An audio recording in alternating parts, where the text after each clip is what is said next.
భారత సినిమాకు వన్నె తెచ్చిన దిగ్గజాలకి కేంద్రం అత్యున్నత పురస్కారాలతో పట్టం కట్టింది. మొత్తంగా 113 మందికి పద్మశ్రీ, 13 మందికి పద్మభూషణ్, 5గురికి పద్మ విభూషణ్ అవార్డులను కేంద్రం ప్రకటించింది. పద్మశ్రీ 113, పద్మభూషణ్ 13 మందికి, పద్మ విభూషణ్ ఇది చాలామందికి. అలాగే వీటితో పాటు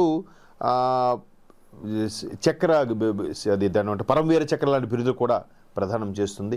నిజంగా యుద్ధభూమిలో భారతదేశం కోసం ఆహర్నిశలు శ్రమించి అసులు బాసిన వారికి పరమచక్ర లాంటి బిరుదులు కూడా ఇచ్చి సత్కరించబోతోంది. దాని గురించి మనం ఎక్కువగా ప్రస్తావించాం, బట్ ఏటీ పల్స్ ద్వారా అది ప్రస్తావించే ప్రయత్నం చేస్తున్నాం. అలాగే క్రీడా రంగంలో ఉండే వాళ్ళకి కొన్ని అవార్డ్స్ కూడా ప్రకటిస్తుంది. ఇక్కడ ఒక్కసారి చూస్తే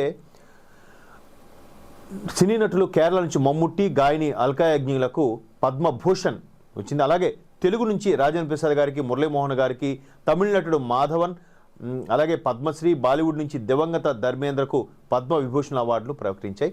వీరితో పాటు బాలీవుడ్ నటులు అనిల్ కుమార్ రస్తోగికి, అరవింద్ వైద్య, సతీష్ వీళ్ళందరూ కూడా కొంతమంది మరణానంతరం కూడా బాలీవుడ్కు సంబంధించి ఈ